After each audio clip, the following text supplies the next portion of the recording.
Obrigado pela vossa paciência, pela vossa permanência. Eu vou tentar ser o mais breve possível. 2 ou 3 palavras introdutórias para vos dizer o seguinte, tal como foi dito no princípio, pretendemos com estas comemorações não só não fundamentalmente celebrar o passado, mas fundamentalmente pensar e repensar o futuro em função da experiência que foi aquilo que vivemos ao longo destes últimos 100 anos. Obrigado por vos. Este livro tem precisamente essa função, juntamente com outro conjunto de iniciativas que vamos levar a cabo ao longo do ano e, portanto, significa que com isso queremos lançar o debate, lançar a reflexão, propiciar-nos, digamos assim, a criatividade para melhor equacionarmos o futuro comum. Por favor. Este livro não é meu, como é bem óbvio, é um contributo que procuramos fazer o mais alargadamente possível, segundo várias óticas e vários temas. Os contributos das pessoas que para ele colaboraram estão aqui representados. Das reflexões que pretendemos fazer o papel da OIT naquilo que foi, até agora, a sua intervenção no mundo laboral português e naquilo que pode ser o seu futuro. O segundo tema que queremos apresentar a cargo da professora Maria do Rosário da Palma Ramalho é tentar perceber como é que o direito de trabalho evoluiu neste contexto e como é que ele pode evoluir no futuro próximo. Eu também, modestamente, e ao meu colega Pedro Silvano, é uma pequena reflexão sobre o que foi e o que é a Inspeção de Trabalho. Não me sinto com ânimo para mais. À professora Maria João Santos pedimos que nos fizesse uma pequena reflexão, um pequeno ensaio sobre o que foi o contexto político, económico e social que nos levou à situação que temos hoje e à nossa especificidade enquanto tal. À minha colega e amiga Arminda Neves e ao Fernando Cabral pedimos uma reflexão sobre as políticas públicas que foram sendo desenvolvidas a este propósito e como é que elas estão hoje, digamos assim, e podem potenciar ou ser contexto para a nossa intervenção futura. Bem, o percurso que tivemos até hoje é simples, ou melhor, pode ser simplesmente caracterizado. Tivemos situações de evolução e tivemos bastantes situações de ruptura, algumas delas nem sempre virtuosas, como todos temos essa consciência. O primeiro conjunto de frases representa a evolução do trabalho que temos, o que fomos tendo ao longo do tempo, e, portanto, até as formas de olhar para ele e da forma como depois ele foi sendo estruturado e influenciando até, digamos, o campo seguinte, o campo legislativo, etc, etc. Portanto, a nossa atividade económica, como sabem, ou como já foi dito, foi bastante incipiente no século XIX, foi muito à volta da manufatura. As primeiras leis têm muito a ver com essa circunstância de trabalho. Introduzimos tecnologia, mais tarde que outros países europeus. Isso determinou uma intervenção fundamental ao nível das condições de trabalho. Ela provocou danos sérios na nossa população ativa. A leitura dos preâmbulos dos diplomas da altura é perfeitamente esclarecedora. Temia-se, ou pelo menos deixava-se antever o temer do que é que seria a sociedade no dia seguinte se se fizesse o que estava a fazer às mulheres e às crianças nas situações de trabalho que tinham. Portanto, tivemos depois um período de crescimento da nossa atividade económica, em que procuramos aplicar as tendências que existiam ao nível da visão sobre a organização do trabalho. É isso que se quer dizer com as palavras Taylorismo e Fordismo. Até o momento, digamos, do salto e para o desconhecido, que é aquilo que vivemos até hoje. De propósito, terminei essa linha evolutiva no ano 2008 para termos um pouco a consciência do tempo em qual já estamos em crise há bastante tempo. Ela é consensual que se iniciou em 2008 e estamos, já os dígitos já não são bem os mesmos, mas estamos ainda no cerne dela, não vemos o futuro, não vemos a saída. Sabemos que provavelmente, ou podemos equacionar que provavelmente é essa a nossa vida de futuro. É viver em crise, ou pelo menos é tentar sair dela, sobreviver a ela e ultrapassá-la. A legislação é isto que está aí identificado. Primeiro de tudo, foi uma intervenção pública no domínio das condições de trabalho, os primeiros seguros sociais obrigatórios, etc. Estão um pouco nessa linha de orientação. As relações coletivas, as relações impuseram-se por si próprias, o movimento operário afirmou-se e, portanto, impôs, digamos assim, a sua própria vontade na relação de forças, conseguiu manter, na coesão, conseguiu manter nos coletivos de trabalho daquilo que era a nossa indústria, e só bastante mais tarde é que começou a estruturar-se, tanto o direito de trabalho como o ramo autónomo, e com o seu potencial de desenvolvimento e tratamento e de regulação das condições de trabalho propriamente ditas. A evolução é esta. Primeiro, grupos vulneráveis, as mulheres e os menores, depois alguns setores particulares de grande sinistralidade. A Construção Civil beneficiou de um primeiro regulamento ainda nesta altura. Depois, um progressivo alargamento a outras categorias de pessoas. Os operários e empregados era uma terminologia muito utilizada nas primeiras leis do trabalho. E hoje chegamos a um ponto, nós somos inspectores de trabalho como muitos, e sabemos que nos batem à porta, não são muitas vezes nem empregados, nem operários, nem empregados. Já nos chegam aquilo que parecem ser aquilo que foram as antigas profissões liberais e, portanto, batem-nos à porta pedindo a nossa ajuda outros profissionais e outras pessoas que são, digamos, outro mundo e outras relações que também são trabalho. Portanto, o trabalho autónomo, ponho aqui mesmo, que é uma fronteira que está por ultrapassar e que muitas vezes acontece que eles vivem e vivenciam os mesmos problemas dos trabalhadores subordinados típicos. Portanto, o último conjunto de colunas são um bocadinho a evolução institucional, é outro acetato ainda anterior. São as evoluções que tivemos ao longo do tempo. Já foi dito que a Inspeção de Trabalho foi a instituição que mais se manteve durante este período todo. Não é um orgulho, é uma necessidade, e quer dizer que o trabalho precisa disso mesmo. O trabalho vive de subordinação, vive de pessoas que estão subordinadas a outras e, portanto, carecem de proteção especial. Os momentos de crise, ainda mais, porque as pessoas tendem a remeter-se ao silêncio para garantir a sua própria sobrevivência. É o tempo que temos hoje. Finalmente, gostava de vos dar alguns dos temas que foram sendo enunciados no livro e que permitem projetar aquilo que devemos fazer a partir de agora, ou pelo menos neste ano, e, portanto, ganhar consenso relativamente a esta matéria. A terciarização, como sabem, evoluiu com muitas coisas, com tecnologias novas, ligeiras, etc. Está aí marcando, digamos assim, a nossa diferença mesmo enquanto evolução. Nós fomos durante muito tempo uma sociedade baseada na agricultura, com pouca indústria. Nos anos 60 do século passado tivemos as primeiras indústrias fordistas, mas hoje a agricultura quase não tem expressão em termos de ocupação de população ativa. Nós somos outra sociedade completamente diferente daquilo que foi o passado. E, portanto, isso significa portanto, um trabalho completamente distinto, completamente diferente e, portanto, que nos exige coisas diferentes.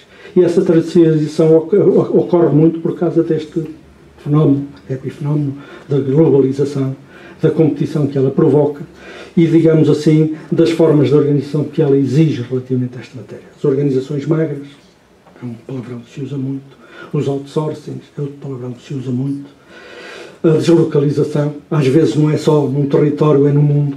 Há empresas, portanto, a produção hoje ultrapassa fronteiras. E mesmo também sentimos bastante isto. Nós pomos muito das nossas forças de trabalho em comparação com outras forças de trabalho europeias, nomeadamente os nossos trabalhadores procuram a sobrevivência. E, portanto, a mobilidade é também uma situação dos nossos tempos que nunca existiu como existe hoje no passado. Porque vai-se e vem-se e, portanto, subordinamos, digamos, a situações que poderíamos não ter que subordinar, porque estamos fora, estamos longe e estamos à procura da sobrevivência. Ora bem, a estas circunstâncias, o nosso dia de trabalho tem procurado responder, os palavrões foram já conhecidos, flexigurança, não sei se mais flexi, se menos segurança. Ouvimos falar também de flexibilidade externa, flexibilidade interna, são procuras de solução, procuras de enquadramento e até de enquadrar, digamos, a pluralidade de formas contratuais que vão acontecendo e o direito de trabalho corre atrás dos problemas. Até hoje, mas não se antecipa relativamente a eles. E, portanto, nós hoje, se formos percorrer a legislação de trabalho, encontramos 10, 15 formas de fazer contratos de trabalho e, portanto, em função disso, nós temos resultantes óbvias relativamente a essa matéria. A segmentação do emprego existe, há grupos de trabalhadores que têm uma proteção muito semelhante àquela que foi equacionada e pensada no princípio, e outros não a têm. Outros não a têm de todo, porque muito do trabalho que se tem que fazer é a procura de obviar à fuga ao trabalho que hoje acontece com grande frequência. E o trabalho autónomo está aí, porque é verdade que o trabalho industrial que exigia uma organização muito omnipresente desapareceu. Hoje as organizações são, de facto, bastante mais leves e as situações de trabalho são menos, digamos assim, constrangedoras, mas continuam a ser trabalho subordinado. Algumas vezes, quando lemos algumas peças jurídicas, não digo de onde, de alguns tribunais, por exemplo, algumas sentenças, tendem a esquecer que o mundo do trabalho mudou. E, portanto, tendem a utilizar conceitos de subordinação que são do século passado, do princípio do século passado. E esse desajuste é preocupante e devemos fazer essa reflexão até para que tenhamos maior consciência relativamente a essa matéria. O outro ponto é estas relações sociais e individualização. Os coletivos de trabalho da indústria fordista desapareceram. O termo classe operária, hoje, é um arquétipo do passado, deve estar ali na nossa exposição a alguns no tempo, mas não existe hoje. E, portanto, com isso nós temos em crise, digamos assim, ou pelo menos se não equacionarmos como tal, deixamos de ter capacidade de leitura do problema, temos problemas, nomeadamente ao nível da representatividade das associações sindicais e até das associações patronais. Quem é que representa? São setores novos, não são os tradicionais, as evoluções podem não acontecer como aconteciam no passado, e aquilo que é sendo verdade é que a representatividade diminui e a multiplicação de representatividades acontece também. E, portanto, é difícil encontrar consensos quando os grupos às vezes se opõem a si próprios, e já não estamos a falar tão somente das duas figuras antigas, do patrão e do empregado, estamos a falar de outros grupos que se movimentam para garantir os seus próprios interesses. Portanto, com isto, o quadro legal muda todos os dias, completamente. É muito difícil nós termos uma coletânea que dure 2 anos. A legislação atualizada, andamos sempre a correr atrás desse problema. As suas finalidades alteram-se. As finalidades iniciais eram claramente a proteção do trabalhador, hoje não sabemos. Há situações em que sim, outras situações em que não, outras situações que pontuam a relação de forças que em determinado momento a sociedade tem. Uma verdade é certa, a complexidade é enorme. Hoje não basta para trabalhar umas horas e receber o seu salário, aquilo que se pede é que se façam coisas bastante complicadas, até, digamos, aos próprios empregadores. E se pensarmos que o nosso tecido empresarial ainda é à volta de 90 e tal % de pequenas e médias empresas, perguntamos como é que eles vão conseguir cumprir obrigações como sejam obrigações de formação, obrigações de gerir horários de trabalho tão diferentes que eles são hoje entre si, obrigações de ter sistemas de prevenção dentro das suas próprias empresas, como é que conseguem implementar esses procedimentos, saber se eles são adequados, se eles são efetivos e, portanto, são adequados àquilo que é preciso ser feito. Finalmente, os meios de tutela. A Inspeção de Trabalho existe por causa disso, mas não está só neste campo. Nós agimos com os tribunais de trabalho e, portanto, temos, de alguma forma, finalidades semelhantes, cada um nos seus campos, e temos também um problema, que eu reputo bastante sério, é que o nosso sistema que já tivemos de resolução extrajudicial de conflitos desapareceu. À exceção dos Açores e da Madeira, em que se mantêm ainda esses serviços públicos de resolução de conflitos individuais e coletivos, esse sistema desapareceu da nossa sociedade. E desaparecendo, os problemas não foram para debaixo do tapete, ou melhor, podemos pensar que sim, mas eles existem e, portanto, essa formalidade, digamos assim, ou esse objetivo não está devidamente concretizado no nosso panorama. E, portanto, o que é que nós temos que fazer, que valores devemos convocar para podermos olhar para o futuro? É um pouco isso que se tem aí na coluna direita. A Agenda do Trabalho Digno é uma referência que temos que abraçar. A ACT e todos os organismos, então, damos esta parte que a precederam, abraçam, digamos, essa ideia, como é uma forma de se afirmarem e de dizerem o que é preciso ser feito, de uma forma mais generalizada, mas também é preciso que as instituições internacionais consigam ter uma afirmação mais efetiva. Se o problema é global, as soluções têm que ser também globais. Nós temos que ter, de facto, um quadro de normas mais eficaz, mais utilizável da parte das organizações internacionais. Temos mesmo que ter estándares laborais globais. E, portanto, não são só a OIT, não estou a dirigir-me especialmente a ela, mas há organizações regionais que têm esse papel também. A União Europeia tem-no assumido, mas há outras e vão-se formulando e vão-se conjugando para que isso aconteça e precisam também de ter visão sobre esse assunto. Aquilo que nos propomos a nós próprios como ACT é prosseguir algumas destas finalidades que aqui estão identificadas. queremos fazer o que sempre fizemos, que é o mais tradicional da Inspeção de Trabalho, garantir a cidadania do trabalho, sempre que nos procuram, mas temos que procurar outras circunstâncias e outras situações. O nosso contributo para a sustentabilidade da atividade económica tem que ser lido como tal. A atividade económica não vai manter-se se for perdulária, predadora dos seus próprios recursos. Nós temos que ter o nosso papel nesse campo, isto é, não podem usar os recursos humanos e deitá-los fora no dia seguinte, como já se ouviu, às vezes ouvem-se coisas que parecem isso mesmo, e portanto nós temos que ter uma forma de estar nesse particular domínio. Gostava de vos lembrar que as primeiras leis debruçaram-se muito sobre as condições de segurança do trabalho, porque chegou a pensar-se que a catástrofe dos desastres de trabalho podia chegar a um ponto em que a população ativa saudável não existia, se nada fosse feito, e nós hoje não sei como é que estamos. Porque é bom que se diga, o trabalho mudou, deixou de ser físico, passou a ser mental. A olhar para os dados da saúde pública, o aumento do consumo dos antidepressivos. E, portanto, temos que saber o que é que o trabalho nos está a fazer a todos e, portanto, como é que as coisas transmutaram-se, mas, no essencial, há coisas que são bastante semelhantes. E nós temos que estar presentes nesse domínio, nesse campo, fazendo o que temos que fazer para esse efetivo, para essa finalidade.